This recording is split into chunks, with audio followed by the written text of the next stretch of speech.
So we started with the topic of equilibrium, and I've given the definition of equilibrium like this, that is net force and net moment on the body should be equal to 0. There shouldn't be any linear effect due to a force or turning effect due to a force. That's what the expectation for the condition of equilibrium. So from this you can simply say, as net force is 0, that means net acceleration of the body will be equal to 0, and net moment is 0, so net rotatory acceleration or angular acceleration will also be equal to 0. Anyways, so using forces and moments will be sufficient enough to deal with any numerical in this bit of SOM. So let's go ahead a little bit deeper into this concept of equilibrium. We have taken the concept of or the example of pulley and force. It was like this. It is a center. So force was acting eccentrically from center with the radial distance of r. So torque is equal to given by r into F. So torque is equal to given by r into F. So here we see that the force is acting, or force is having a component along x-axis and y-axis. So the force is having component along x and y-axis. So if you take this as x-axis, this as y-axis, so z-axis is towards you. So when the force is acting along x and y-axis, the rotation or the torque is occurring about z-axis. So one very important thing which you observe is when the force is along x and y axis, force components are acting along x and y directions, then rotation will be occurring about z axis. In the same way, if the force is acting along y and z, the rotation will be occurring about third direction, that is x. In the same way, if the force is acting along x and z, rotation will be occurring about the third direction, that is in this case nothing but y. So if the force is acting along x and y, rotation will occur about z-axis. Understand? So now if you are dealing with forces in coplanar directions, that means x and y directions. If you take a coplanar force system or 2D force system, so if you take a 2D force system, forces will be acting along x-axis and y-axis, that's all. So sigma fx is equal to 0, sigma fy is equal to 0. Sigma fx is 0, sigma fy should be 0, should be satisfied because the equilibrium condition should be satisfied here. But as the force components are there along the x and y axis, so rotation will be occurring about z axis, that also should be 0, so that the body will be in complete equilibrium. Understand? Whereas in 3D loading conditions, you will be having forces along 3 directions, so you should satisfy these 3 equations here, and there are force components along x and y, so you should make sigma mz is equal to 0. As force components are along x and z, sigma my should be 0. As force components are also acting along y and z, so sigma mx also should be equal to 0 here. Okay, so if you are going with the 3D force system, these 6 equations should be satisfied, and if you are going by 2D force system, you should satisfy just these 3 equations. Okay. In this bit of SOM, we will be dealing with only coplanar force system or 2D force system. So in every question, we will be dealing with applying these 3 equations. Using these 3 equations, we will be getting all the unknown reactions and reaction forces and moments, taking the condition of equilibrium. Understood? Clear? So static equilibrium means nothing. There's nothing special. So it should satisfy the condition of equilibrium, and also the body should be at rest. Because if you take a condition of equilibrium, net force is 0, so acceleration should be 0. We can have a condition where body can have constant velocity. Okay, so if you are saying constant, if you are saying the body should be in equilibrium, means it can have constant velocity or it can have 0 velocity. So static equilibrium means strictly with respect to 0 velocity condition. That's the only difference here. So in this bit of SOM, we'll be dealing with static equilibrium conditions only. So we can apply these 3 equations. If any situation is there, we can apply the condition of that velocity also should be equal to 0. Okay, but till now we didn't got any question like that. So mostly we'll be applying these 3 equations only to get the answer. Let's go ahead. Statically determinate numericals or problems. So these are the numericals in which you can get all the unknown reaction forces and moments just by applying the condition of equilibrium. Okay, if you are able to apply the equilibrium conditions and get the unknown reaction forces or moments, then we say this equation, then we say this numerical as statically determinate numerical. Okay, kindly copy the definition.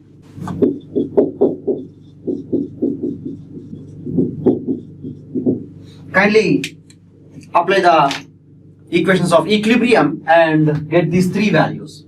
I know you people are familiar with applying these equations because they are simple equilibrium equations. You try from your side and let me know the answers of AX, AY and BY. Yeah, very good. So for those people who are struggling or facing difficulty in solving, you can understand here. So we should always take this as positive x-axis, this as positive y-axis. So z is towards you. So sigma fx is equal to 0 implies ax value is equal to 0. Sigma fy is equal to 0. There are three forces in y direction. Ay, by are in positive y direction and p is in negative y direction here. So this gives you ax plus by is equal to p, or ay plus by is equal to p, or ay plus by minus p is equal to 0. Now taking moment here, sigma mz is equal to 0. The meaning of this equation is we are taking net rotation about z axis 0. So when this whole body is not rotating about z axis, then you can take through any point. If the body is not at all rotating, it is not rotating about z axis, about this point, or through this point, or by outside this point. So you can take any point according to your conveniency. You'll get the same answer. Understand? I'm taking this point because I don't want ax and ay to come in the equation. Ax and ay will not come because the forces which are passing through the center will not cause any moment. So ax, ay are unknowns. So I'm choosing that point intentionally where most number of or maximum number of unknowns are passing. So now if you take this p, so p is acting and giving rise to clockwise rotation. So p into L by 3 clockwise, by into L anti-clockwise. So plus by into L anti-clockwise is equal to 0. So all these gives rise to by is equal to p by 3. So ay becomes 2p by 3 and ax is equal to 0. So you got all the unknown reaction forces and moments by using these three equations. So this is an example of a statically determinate numerical. Understand? Here, if you have more than 3, I told you already we are going with 2D4 system only. Understand? That's why we have only 3 equations. So if you have more than 3 unknowns, definitely we wouldn't be able to solve it because we have only 3 equations, right? So maximum number of unknowns in a 2D4 system should be 3, so that it should become a statically determinate numerical. So based upon the number of unknowns, you can decide directly. Okay? So you can based upon this above explanation, you can write down a note point. In a 2D4 system,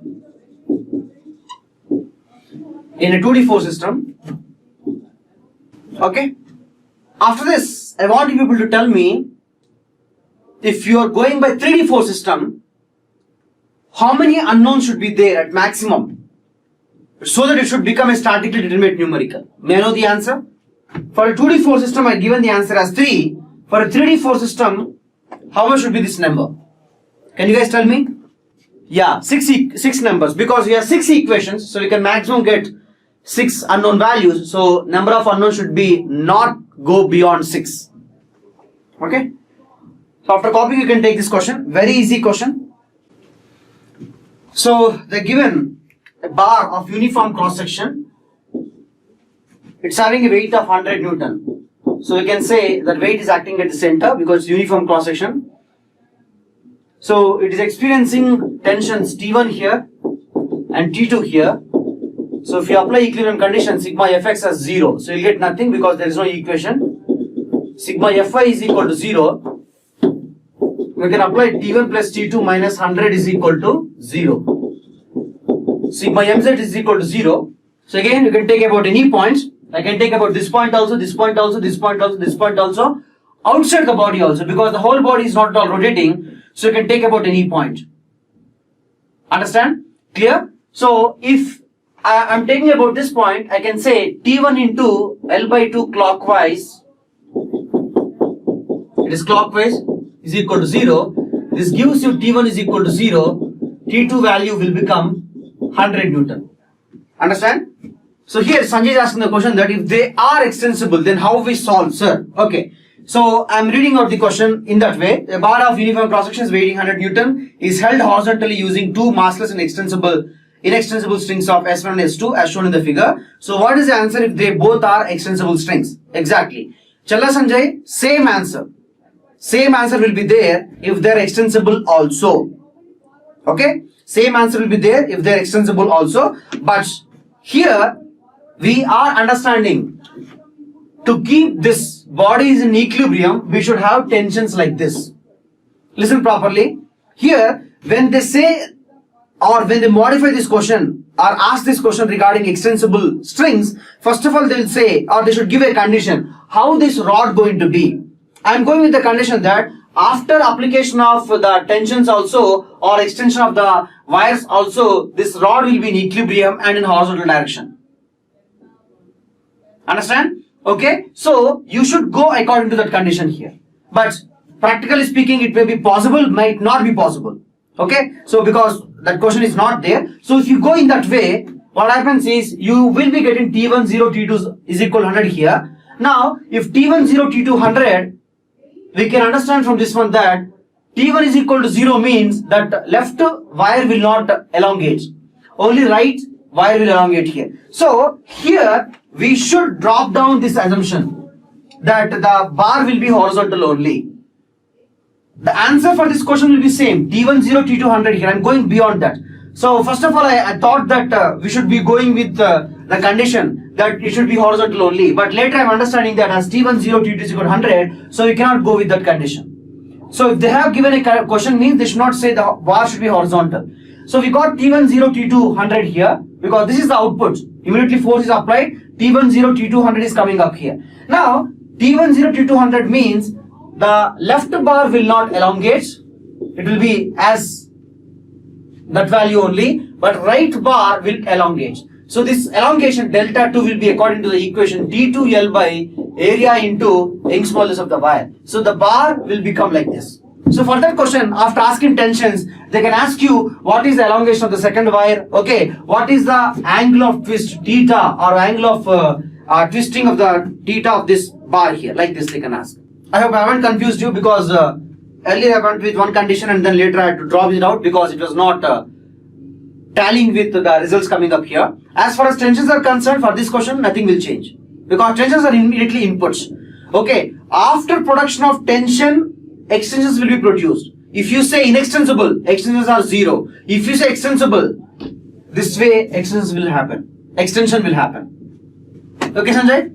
Thank you. Let's go ahead with statically indeterminate numericals. So there is nothing special to study here. So the equations are the numericals are problems in which we cannot get all the ordinary reaction force and moments just by applying equilibrium conditions are called as statically indeterminate numericals. So if a numerical has to become a statically indeterminate means in a 2D4 system, the number of unknowns should be more than 3. In a 3D4 system, the number of unknowns should be more than 6. That's all. Okay? I'm rubbing the board. I hope it's clear. So in this one, if you see, it's given that the bar is rigid, hinged at point A and supported in horizontal position by 2 vertical identical steel wires. So what they're saying is, before application of load, the bar is horizontal. Okay?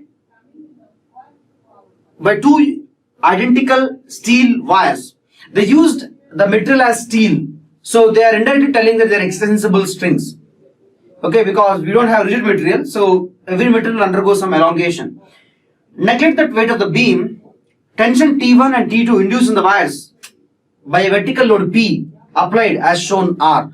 So here we have to get T1 and T2 in terms of force P, length L, dimensions, other dimensions A and L, A and B. If you take the beam is like this. At the right side, you are having a support Ry. So here there is T2, here there is T1, and application of force is P. Application of applied load is P. This distance is small a. This distance is equal to given as small b, and this is given as L. If you apply equilibrium condition, so here it is statically indeterminate type of numerical. 2, 3. Fine. You'll understand why it is statically indeterminate type of numerical, though we have 3 unknowns here, because if you apply sigma fx is equal to 0, you'll get nothing. Understand? You'll get nothing. So this equation is irrelevant for us or inadequate for us. So if you take sigma Fi is equal to 0, we have Ry minus P plus T1 plus T2 is equal to 0. And sigma Mz is equal to 0 if you take it. I'm taking a moment about this point because Ry is unknown. So T1 into A clockwise and T2 into B also clockwise, P into L anti-clockwise is equal to 0. Understood? Okay. So this equation is not required for us. There's no use of that. Now we have only two equations and we have three unknowns, Ry, T1, T2. And out of these three unknowns, they're expecting us to get the value of T1 and T2. Okay? Understood everybody? Clear? So we have if I have effectively two equations and three unknowns, more unknowns are there, so it's a statically indeterminate type of numerical. So by using these two equations, we can't get the answer. So now we have to get another extra equation by using some condition so that we can solve those three equations and get the value of T1 and T2. Understand? If you read the question properly, they're given one very important thing. Okay, that is both the wires are extensible. So from there we get this compatibility condition or the third condition. Right side there is point A where support is there. So the beam cannot go down at that point. So the beam can undergo deflection like this only. So here let's say deflection is equal to delta 2. This deflection is equal to delta 1. Now if you take the triangle is like this. So this is delta 1, this is delta 2. Let's take this as theta here. This is given as B, this is given as A.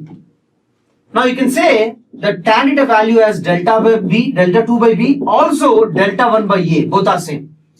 Tan theta is equal to delta 2 by B and also it is equal to delta 1 by A. Understood? You'll get delta 1 by delta 2 is equal to A by B. Now you should get delta 1, delta 2 in terms of T1, T2.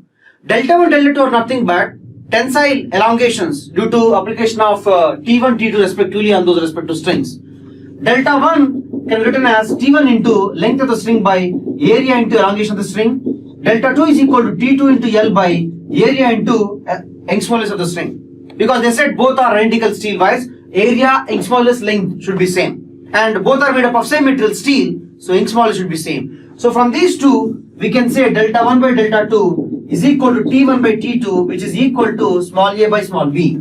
So we got the third equation in terms of T1 and T2. So this is equation number 1, this is equation number 2, this is equation number 3. Solving these three equations will get the answer. But as this is a multiple choice question, you should not go or directly with conventional method. You should think a little bit smartly. If you see the options, T1, T2 values are given. According to this third equation, T1, T2 ratio should be A by B. So that option which is having ratio as A by B is correct. So you can save time like that. If you see option number A, T1, T2 ratio is equal to 1, wrong option. Option B, T1 by T2 ratio is equal to A by B. So B is the correct answer. If we take option C and D, T1 by T2 is not equal to A by B. So C, D and A are not correct options. Option B is only correct. Sanjay, if you see the bar is rigid, so the bar will not undergo bending. The bar will always be straight. The bar, whatever way in which it gets tilted, it will be straight only. Now at the rightmost corner, there is a support A, which will not allow it to go down. Understand? So because the setup is like this, the bar is kept like this, and here there is a hinge like this one, and two strings are there. So here whatever happens, the member will undergo tilting like that only, because we say bar is rigid and we said strings are extensible. So this is the only way in which it can be tilting. That's giving rise to different values of elongations delta 1, delta 2. Okay, so we will be getting T1 and T2 in this way. So last step what I said was, as T1, T2 ratio is A by B, so we should get the answer from the options by checking where T1, T2 ratio is A by B. So option B is the right answer here. Okay. So whatever you learned in this question, kindly apply in the next question. Next question is easy only, far easier than this question. Far easier than this question there. Okay. But you should be a little bit careful. Okay. So Ankit is telling that, sir, I have substituted T1 and T2 in the equation number 2. Yeah. Ankit, very good. I appreciate your smart way of thinking. Okay. You have gone out of the box and got the answer here. But that method also a little bit time consuming. Like if you know this step, the delta 1, delta 2 will be like this. And you get T1, T2 is equal to A by B. So this is a little bit more faster approach.